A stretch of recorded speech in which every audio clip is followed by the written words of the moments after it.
Hello everyone. तो आज हम लोग देखने वाले हैं general properties of cardiac muscle. Properties of cardiac muscle. तो इसके पहले वीडियो में हम लोग देख चुके हैं कार्डियक मसल के एक्शन के बारे में, कार्डियक मसल या हार्ट के जनरल फीचर्स के बारे में, किस तरह से वो काम करता है।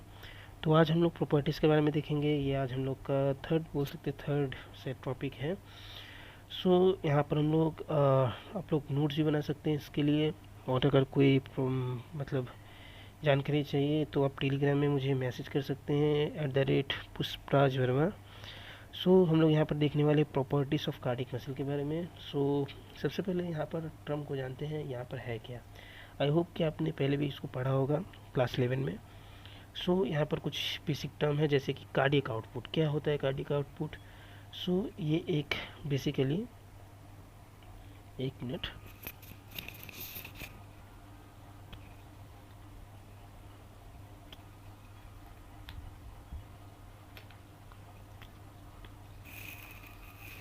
ये होता क्या है? तो जनरली ये जो है एक तरह का समझिए कि कार्डियक आउटपुट मतलब जैसे कि ये होता है, हम लोग जब भी कार्डियक आउटपुट की बात करेंगे इसमें मिनट वॉल्यूम आता है, स्ट्रोक वॉल्यूम आता है, कार्डियक इंडेक्स आता है। ठीक है। तो जब भी हम लोग बात करेंगे कार्डियक आउटपुट के बारे में तो ये रिलेटेड टू होगा वेंट्रिकल। ठीक है, वेंट्रिकल से रिलेटेड होगा। वेंट्रिकल कितना पंप करता है, amount of blood pumped out by each ventricle. तो यहाँ पर कार्डियक आउटपुट मतलब बेसिक सा क्या हो गया, amount of blood pumped from each ventricle. इसको हम लोग क्या बोलते हैं, कार्डियक आउटपुट बोलते हैं। कितना टाइम में करता है, कितना में नहीं करता, हम लोग को नहीं पता।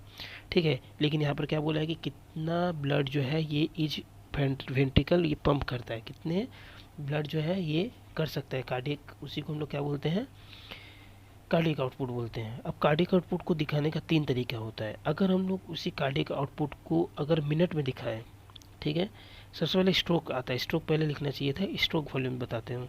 ठीक है, पहले जो है ये स्ट्रोक वॉल्यूम है, सेकंड है मिनट वॉल्यूम, फिर उसी के बाद और एक है कार्डियक इंडेक्स। ये 3 तरह से हम लोग इस कार्डियक आउटपुट को दिखा सकते हैं। तो सबसे पहले हम लोग पहला वाला देखते हैं कि ये 3 वे क्या क्या है, किससे दिखा सकते हैं। तो 3 वे क्या है, stroke volume, then minute volume, then आएंगे हम लोग कार्डियक इंडेक्स में। तो स्ट्रोक वॉल्यूम क्या होता है सबसे पहले, तो ये amount of blood pumped out by each ventricle पर बीट। हम लोग जो बीट करते हैं, मतलब हम लोग जानते हैं कि 60 मिनट्स में हम लोग 72 टाइम बीट्स करते हैं, तो जिसको हम लोग हार्ट रेट भी जनरली बोलते हैं। तो जितना बार हम लोग बीट करते हैं पर बीट में जो एक आवाज़ होता है, वो पर बीट में जितना amount of blood pump out किया जाता है भाई ईच वेंट्रिकल, उसको हम लोग क्या बोलते हैं, स्ट्रोक वॉल्यूम बोलते हैं। जिसका नॉर्मल जो वैल्यू होता है वो कितना होता है, मतलब एक एडल्ट का 70 ml होता है, जिसका 5 लीटर ब्लड है, 70 ml इसका वैल्यू होता है। और जनरली इसका रेंज जो है 60 से 70 ml के बीच में रहता है।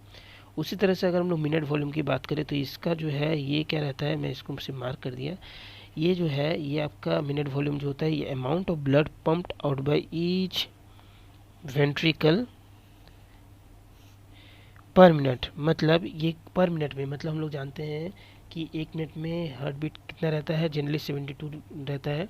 तो हम लोग अगर एक बीट में 70 ml है, उस 70 ml को हम लोग 72 टाइम से अगर हम लोग मल्टीप्लाई कर देंगे तो क्या निकल जाएगा, हम लोग का मिनट वॉल्यूम निकल जाएगा। क्योंकि 1 मिनट में कितना बार बीट करेगा उतना ही तो वो स्ट्रोक वॉल्यूम देगा।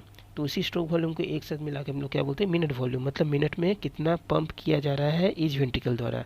तो मिनट वॉल्यूम का फॉर्मूला क्या जा रहा है, तो इसका जनरली फॉर्मूला होता है minute volume is equal to volume, stroke volume into H R. H R मतलब heart rate. Heart rate means क्या होता है, number of beat per minute, number of heart beat per minute, कितना बार heart beat किया हम लोग का 1 मिनट में। तो अगर ये 72 टाइम अगर हार्ट बीट रहता है तो 72 इंटू मतलब पर स्ट्रोक वॉल्यूम, स्ट्रोक वॉल्यूम का 70 ml रहता है, और इसको एच आर मतलब हार्ट रेट मतलब 72 बार 1 मिनट में अगर हम लोग का हार्ट बीट होता है तो 72 से अगर मल्टीप्लाई करेंगे तो एक एवरेज ह्यूमन का जो आ जाता है मिनट वॉल्यूम, वो क्या है 5 लीटर पर वेंट्रिकल। एक वेंट्रिकल द्वारा 5 लीटर पर मिनट में पंप किया जाता है ब्लड। आया समझ में? अब हम लोग बढ़ते हैं थर्ड टॉपिक की तरफ, वो है कार्डियक इंडेक्स। तो कार्डियक इंडेक्स का जो वैल्यू होता है वो कुछ इस तरह से है। उस वैल्यूज की तरफ नहीं जाकर हम लोग देखते पहले है क्या ये। तो है ये एक minimum volume of expressed in terms of square metre. ये एक amount of volume of blood है जो कि हम लोग एक्सप्रेस करते हैं in terms of square metre of blood body surface, या फिर हम लोग बोल सकते हैं अमाउंट ऑफ ब्लड, इसको छोड़ देते हैं, इसी को समझते हैं, amount of blood pumped out by each ventricle per minute per square metre of body surface. तो यहाँ पर हम लोग देखते हैं कि जब सेम चीज़ है, मिनट वॉल्यूम की तरह ही है, लेकिन यहाँ पर हम लोग पर स्क्वायर मीटर, मतलब हम लोग यहाँ पर बॉडी का जो एरिया है उसको भी कंपेयर करते हैं। अगर ऐसा करेंगे पर स्क्वायर मीटर के हिसाब से तो हम लोग उसको क्या बोलेंगे, कार्डिक इंडेक्स बोलेंगे, और इसका वैल्यू जनरली 1.734 होता है। और इसका एक ये भी दिया गया है कि जो हम लोग का जो कार्डिक इंडेक्स होता है ये बॉडी साइज के ठीक उल्टा होता है। जितना ज़्यादा कार्डिक इंडेक्स होगा, मतलब जितना ज़्यादा बॉडी साइज होगा उतना छोटा ही कार्डिक इंडेक्स कम होगा। इस चीज़ को याद रखना। तो कार्डिक इंडेक्स क्या हो गया, minute volume per square surface square metre of surface body, surface of a body, या फिर हम लोग बोल सकते हैं कि कार्डियक इंडेक्स क्या होता है, amount of blood pumped out by each ventricle per minute per square metre surface of our body. Next हम लोग बैठ चलते हैं, वो क्या है, इजेक्शन फ्रैक्शन की तरफ। इजेक्शन फ्रैक्शन क्या होता है, तो इजेक्शन मतलब ही पता चल रहा है कि इजेक्ट होना, कोई भी चीज़ क्या कर रहे हैं, इजेक्ट कर रहे हैं। तो इसका जो डेफिनेशन बेसिकली है वो है fraction of end diastolic volume. मतलब एंड डायस्टोलिक वॉल्यूम का डायस्टोलिक मतलब होता है जनरली क्या, हम लोग जो ये करते हैं ना, मतलब जो कॉन्टैक्ट करता है हमारा हार्ट, उसको बुलाता है। जो हार्ट कॉन्टैक्ट कर रहा है उसका जो एंड का जो लास्ट वॉल्यूम होता है, फ्रैक्शन ऑफ वॉल्यूम, जो कि ईच वेंट्रिकल क्या करते हैं, उनको इजेक्ट करते हैं, उसी को हम लोग क्या बोलते हैं, उसी को हम लोग क्या बोलते हैं, उसी को हम लोग बोलते हैं फ्रैक्शन, इजेक्शन फ्रैक्शन। और इसका वैल्यू जनरली होता है 60 to 65%। कितना होता है, 60 to 65% इसका जो है वैल्यू आता है। तो समझ में आ गया ये क्या है, तो ये fraction of in diastolic volume है इजेक्टेड बाय ईच वेंट्रिकल। क्या है, fraction of each, fraction of end diastolic volume. ये बोल बोल के याद कर लेना वीडियो के through, fraction of in diastolic volume, fraction of in diastolic volume which are ejected by each ventricle. तो यहाँ पर हम लोग सभी जो देखे वो ईच वेंट्रिकल द्वारा दिया हुआ था। अब जो लास्ट देखेंगे वो है कार्डियक रिजर्व, ये हम लोग बाय हार्ट देखेंगे, मतलब यहाँ पर वेंट्रिकल का यूज़ नहीं किया जाता है। तो ये क्या होता है कि ये मैक्सिमम अमाउंट ऑफ ब्लड, मतलब ऐसा अमाउंट ऑफ ब्लड जो कि हमारा हार्ट पंप कर सकता है, ठीक है, एव out by heart एवव normal value, मतलब नॉर्मल वैल्यू के ऊपर में हमारा हार्ट जितना वैल्यू, मतलब ब्लड को क्या कर सकता है, पंप कर सकता है, मतलब नॉर्मल वैल्यू अगर जो भी हो उससे अगर ऊपर जितना करेगा उसी को हम लोग पकड़ेंगे, और वही है कार्डियक रिजर्व। तो ये जो है एडल्ट के केस में 300 से लेकर 400 तक हो जाता है, जबकि ये ओल्ड में थोड़ा कम जाता है, और एथलीट में सबसे ज़्यादा होता है, दैट इज़ 500 to 600 होता है। तो इसमें क्या है कि ये इंक्रीज, इसका काम क्या है, तो ये increase an important role in cardiac output. मतलब अगर हम लोग इसको बढ़ाए बाई एक्सरसाइज और भी कुछ तरीके से, स्विमिंग करके, साइकिलिंग करके, तो ये कार्डिक आउटपुट ज़्यादा देगा। तो दूसरा चीज़ ये है कि कार्डिक जो डिजीज़ होता है इसमें ये सीआर जो है मिनिमम या फिर नील हो जाता है, मतलब कम हो जाता है, कार्डिक रिजर्व बहुत ही कम हो जाता है, मतलब हम लोग एक्स्ट्रा हवा नहीं ले पाते। जैसे देखते नहीं कोरोना या कोविड हो जाते नहीं, से हम लोग को सांस लेने में दिक्कत होता है, तो उसमें एक वीडियो आया था जो इतना, अगर हम लोग देर तक ये कर सकते हैं तो ये मतलब हम लोग का मतलब दिखाएगा कि हम लोग नॉर्मल है। तो इसमें क्या होता है, नील हो जाता है या मिनिमम हो जाता है, जिससे क्या होता है कि हम लोग ठीक से, मतलब ज़्यादा लंबे समय तक हम लोग वो जो ब्लड है वो पंप नहीं हो पाता है। अब इनकी कुछ वेरिएशंस के बारे में बात करते हैं, तो किस तरह से ये ब्लड जो है वेरी करता है विथ डिफरेंट कंडीशन। तो सबसे पहले जो यहाँ पर है एज में बच्चे लोगों का जो है वो कार्डिक आउटपुट हमेशा कम रहेगा। कार्डिक आउटपुट मतलब क्या बताया था, अमाउंट ऑफ ब्लड जो पंप किया जाता है एज वेंट्रिकल द्वारा। तो यहाँ पर एज के हिसाब से देखा जाए तो एज में जितने छोटे बच्चे रहेंगे उनका उतना ही कम क्या रहेगा, ब्लड वॉल्यूम रहेगा। ब्लड वॉल्यूम की वजह से चाइल्ड का जो कार्डिक आउटपुट है वो भी कम आएगा। सेक्स फीमेल का कम होता है क्योंकि उनका बॉडी साइज, मेटाबॉलिज्म सब कुछ उनका कम रहता है, इसी हिसाब से ब्लड वॉल्यूम भी कम होता है, तो इसमें फीमेल के केस में कम होता है। बॉडी साइज की देखा है तो ये जितना बड़ा बॉडी साइज उतना ही ज़्यादा कार्डिक आउटपुट होगा, यानी ब्लड भी उतना ज़्यादा होगा और कार्डिक आउटपुट भी उतना ही ज़्यादा होगा। डायनुअल वेरिएशन मॉर्निंग में हमेशा ज़्यादा होता है, जबकि मॉर्निंग और इवनिंग में मतलब कम होता है, सॉरी मॉर्निंग और इवनिंग में कम होता है। जैसे दिन बढ़ता है ये बढ़ते हुए जाता है, क्योंकि हम लोग ज़्यादा काम करने लगते हैं, जितना ज़्यादा काम करेंगे उतना ज़्यादा कार्डिक आउटपुट होगा। टेम्परेचर जनरली की इफेक्ट नहीं करता है, लेकिन कभी बहुत ज़्यादा इफेक्ट, बहुत ज़्यादा चेंज हुआ तो ये हमेशा अगर टेम्परेचर बढ़ता है आसपास का तो कार्डिक आउटपुट भी बढ़ेगा। नेक्स्ट है आफ्टर मिल, मिल्क खाने के 1 घंटे बाद क्या होता है, ये अचानक बढ़ जाता है। एक्सरसाइज करने के बाद हार्ट रेट बढ़ता है, तो हार्ट रेट बढ़ेगा तो ये कार्डियक आउटपुट भी बढ़ेगा। हाई एल्टीट्यूड, ऊंचाई में हम लोग जाएंगे, जैसे कि हिल्स एरिया, माउंटेन एरिया में जाएंगे, तो वहाँ पर एड्रेनालिन क्या होता है, निकलने लगता है। और एड्रेनालिन जो होता है क्यों निकलता है, हाइपोक्सिया के रिस्पॉन्स के कारण। हाइपोक्सिया क्या होता है, लैक ऑफ ऑक्सीजन। तो जब भी हम लोग देखेंगे कि ऐसा कंडीशन हो रहा है, तो इसमें क्या होता है कि हम लोग का कार्डियक आउटपुट बढ़ जाता है, हार्ट रेट भी बढ़ जाता है। नेक्स्ट है स्लीप। स्लीप जो होता है, इसमें हम लोग का किसी भी तरह का कोई ऐसा ये तो नहीं है, मतलब कि स्लीप से कोई भी इफेक्ट पड़ता नहीं, स्लो डाउन भले ही हो जाता है, ठीक है ना, स्लो डाउन हो जाता है, कार्डियक आउटपुट कम मिलने लगता है, क्योंकि उस समय हम लोग काम नहीं करते तो एक्टिविटीज़ करने का ज़रूरत नहीं होता है। अब कुछ पैथोलॉजिकल वेरिएशन है, मतलब जो कुछ डिजीज़ के रीजन से होता है, तो उसमें फीवर आता है। फीवर में क्या होता है कि ये इंक्रीज़ हो जाता है, क्योंकि हम लोग का ऑक्सीडेटिव प्रोसेस बढ़ जाता है ड्यूरिंग द मतलब कि फीवर, हम लोग इसलिए जल्दी पतला भी हो जाते हैं। Next anaemia. एनीमिया में क्या होता है, हाइपोक्सिया हो जाता है, मतलब एनीमिया में आरबीसी की कमी है, तो आरबीसी की कमी होगा तो ऑक्सीजन का भी कमी होगा, ऑक्सीजन की कमी को हम लोग हाइपोक्सिया बोलते हैं, तो इसमें एनीमिया में भी क्या हो जाएगा, कार्डियक आउटपुट बढ़ जाएगा। उसी तरह से हाइपरथायरॉयडिज्म। हाइपरथायरॉयडिज्म एक है हाइपोथायरॉयडिज्म।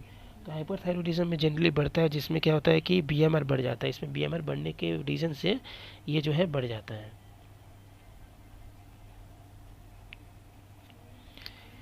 नेक्स्ट देखते हैं।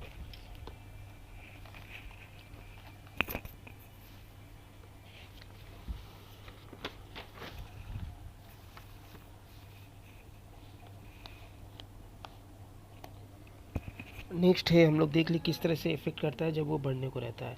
अब डिक्रीज़ वाला देखेंगे कैसे डिक्रीज़ हो रहा है। तो डिक्रीज़ वाला जो इफेक्ट है वो किस तरह से है, तो सबसे पहले हम लोग देखते हैं हाइपोथायरॉयडिज्म।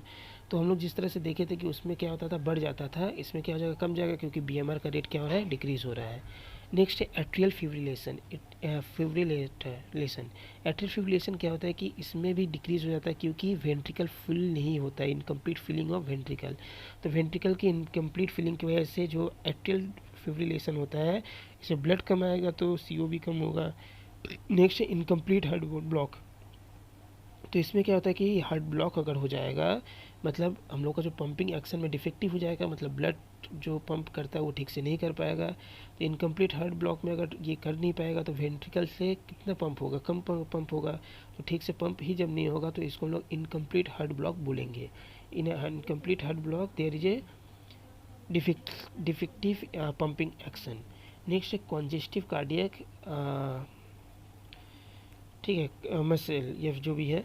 तो इसमें क्या होता है कि कंजेस्टिव कार्डियक मसल्स में क्या होता है कि ये हम लोग का कार्डियक मसल अगर वीक हो जाए, मतलब ठीक से काम नहीं कर पाए, तो इस रीज़न से क्या हो जाता है, कार्डियक का कंजेस्टिव फेलियर है इसका नाम, ठीक है ना, फेलियर।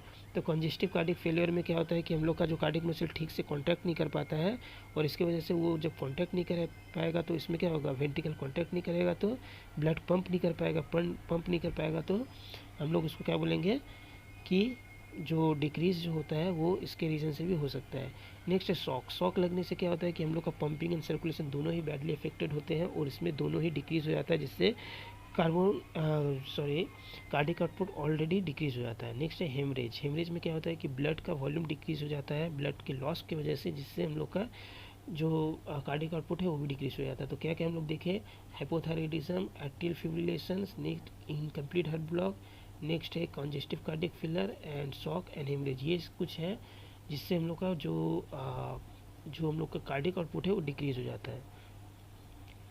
नेक्स्ट देखेंगे फैक्टर अफेक्टिंग मेंटेनिंग सीओ। अब क्या होता है, कार्डियक आउटपुट को कौन अफेक्ट करेगा, कौन इसको मेंटेन करने का काम करेगा। तो जनरली यहाँ पर 4 टाइप्स है जिसको हम लोग देखने वाले हैं। तो पहला है वीनस रिटर्न। वीनस रिटर्न में क्या होता है कि ये अमाउंट ऑफ ब्लड जो कि रिटर्न होकर हार्ट में आता है अलग अलग पार्ट से, अलग अलग बॉडी के और या ऑर्गन से। तो जितना आएगा उतना ही ज़्यादा वो क्या करेगा, कार्डियक आउटपुट देगा, उतना ही ज़्यादा पंप करेगा ब्लड वेंट्रिकल। तो C O in directly post to V R, cardiac output उतना ही ज़्यादा होगा जितना कि वी आर होगा। वी आर मतलब वीनस रेट, जितना ज़्यादा ब्लड रिटर्न करेगा उतना ही उसको पंप करना पड़ेगा। फोर्स ऑफ कंट्रैक्शन मतलब कॉन्ट्रैक्ट जितना ज़्यादा करेगा तो वेंट्रिकल कॉन्ट्रैक्शन से ही तो ब्लड बाहर निकलेगा। तो यहाँ पर फोर्स ऑफ कॉन्ट्रैक्शन का डायरेक्टली प्रोपोर्शनल होगा, ठीक है। अगर तीनों बाकी का तीनों कांस्टेंट रहे, तो ये लॉ में क्या है, वीनस रिटर्न तब बढ़ेगा जबकि तीनों कांस्टेंट रहे। उसी तरह से जब इसकी बात करेंगे तो ये तीनों कांस्टेंट रहेगा, मेंशन करना जरूरी है। C O directly proportional to force of contraction when other 3 factors are unchanged या कांस्टेंट। तो इसमें एक लॉ आता है एफएस लॉ, जिसका रीज़न ये मतलब जिसका एक्सप्लेनेशन ये है, force of contraction of heart directly proportional to the initial length of muscle fibre before the onset of contraction. तो कॉन्ट्रैक्शन शुरू होने के पहले जो फोर्स ऑफ कॉन्ट्रैक्शन जो होता है वो हार्ट का वो डायरेक्टली प्रोपोर्शनल होता है इनिशियल लेंथ, जो मसल फाइबर का कार्डियक मसल फाइबर का जो इनिशियल लेंथ होता है उसके ऊपर डिपेंड करता है, उसकी लेंथ के ऊपर डिपेंड करता है, उसके डायरेक्टली प्रोपोर्शनली ये काम करता है। ये दो तरह के होते हैं, एक प्री लोड एक आफ्टर लोड। प्री लोड मतलब क्या होता है, stretching of cardiac muscle fibre at the end of diastole, diastole के एंड के ठीक समय में ठीक बाद अगर हम लोग स्ट्रेच करेंगे कार्डियक मसल को तो उसको हम लोग बोलेंगे प्री लोड। इसमें क्या होता है कि जो एफसी या सीओ जो है ये प्री लोड के डायरेक्टली प्रोपोर्शनल होता है, मतलब इसमें कार्डियक आउटपुट हम लोग को ज़्यादा मिलेगा जितना ज़्यादा प्री लोड होगा।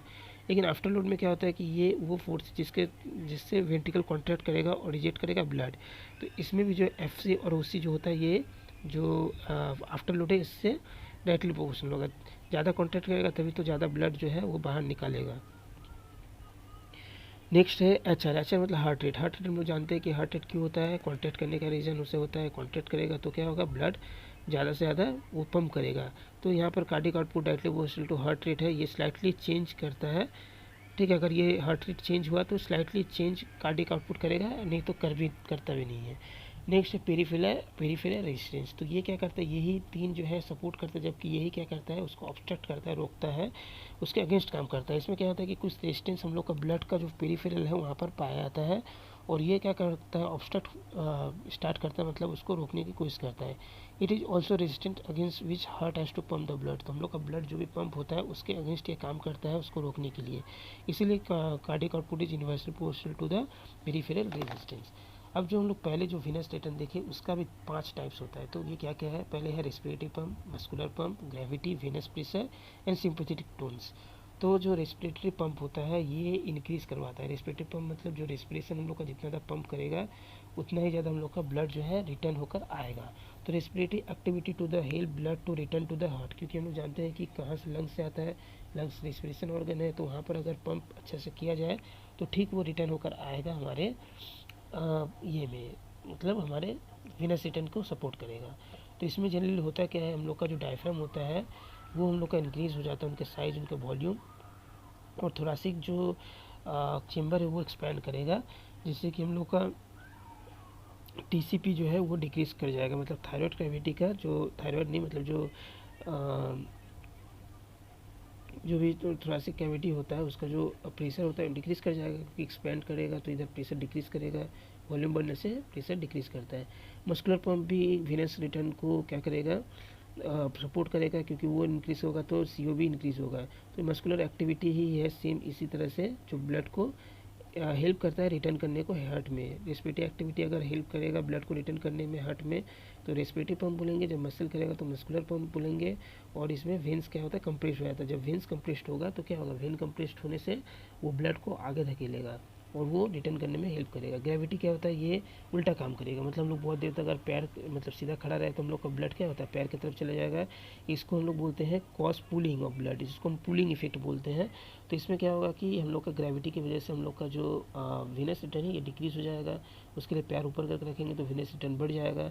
विनस प्रेशर जितना ज़्यादा होगा उतना ही ज़्यादा क्या होगा, हम लोग का ब्लड रिटर्न होकर आएगा। तो हम लोग जानते हैं कि जितना ज़्यादा ब्लड हो, जैसे कि यहाँ पर दिया 12 से 18 mm/Hg हार्ट में होता है, ग्रेड वेन में जो है 5.5 mg होता है, और उसके बाद नीचे का और भी कम होता है, इस तरह से चलते हुए जाता है।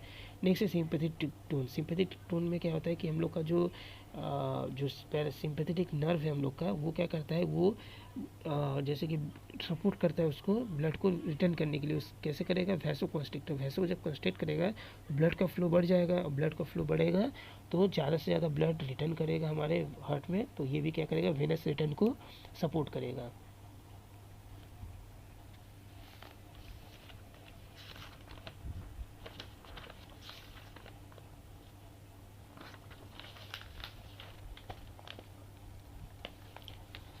हम लोग देखने वाले कार्डियक मसल्स के जो प्रॉपर्टीज़ उसके बारे में। सबसे पहले एक्साइटेबिलिटी। एक्साइटेबिलिटी मतलब क्या होता है, हमारे लिविंग टिश्यू जो हार्ट है उसके पास एक एक्स्ट्रा मतलब एक अलग सा प्रॉपर्टीज़ है जिसको हम लोग बोलते हैं कि it give response to stimulus.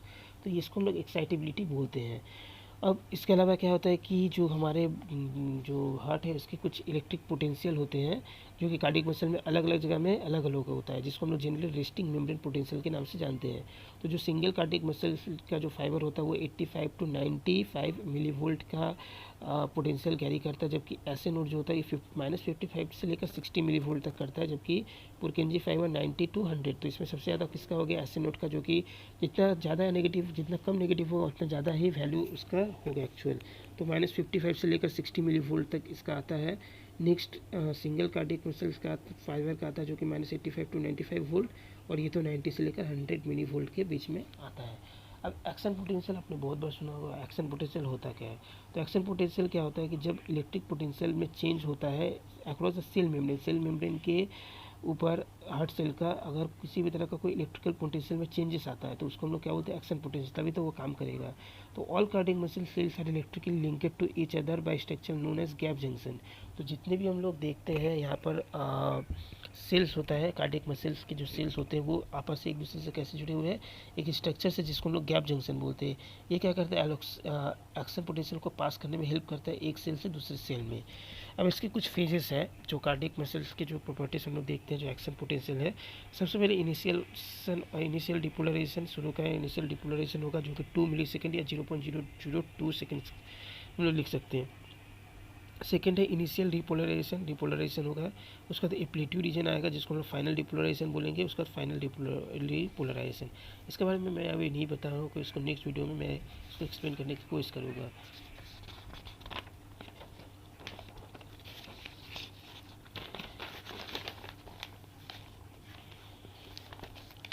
Next है राइदमसिटी। राइदमसिटी मतलब क्या होता है, ये एक सेकंड प्रॉपर्टीज है कार्डियक मसल का जिसका मतलब होता है ability to tissue to produce its own impulse regularly.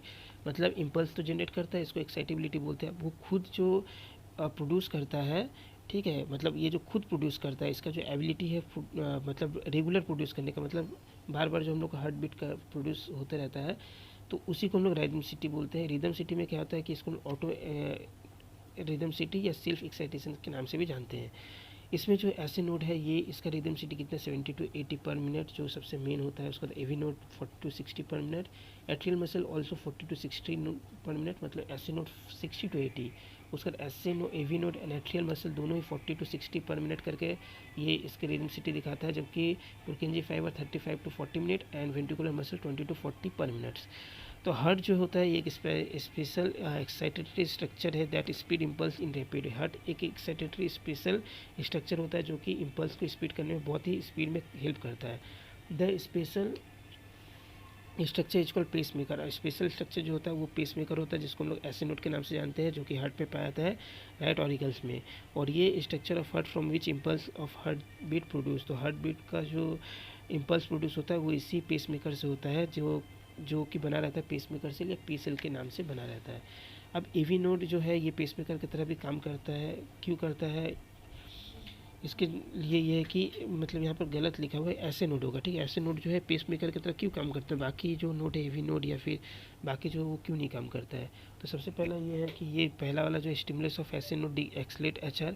अगर हम लोग ऐसे नोड को किसी भी तरह से स्टिमुलेट करेंगे तो ये क्या होगा, HR मतलब हार्ट रेट को इंक्रीज़ कर लेगा। दूसरा है कि डिस्ट्रक्शन ऑफ ऐसे नोड को अगर डिस्ट्रॉय करते हैं तो वो क्या करेगा, तुरंत हम लोग का हार्ट बीट बंद हो जाएगा। और उसके बाद क्या होता है कि हार्ट बीट बंद हो जाएगा, लेकिन कुछ देर बाद फिर से हार्ट बीट स्लो से स्टार्ट होगा, जिसको बोलते हैं एवी नोड काम करना मतलब स्टार्ट करेगा।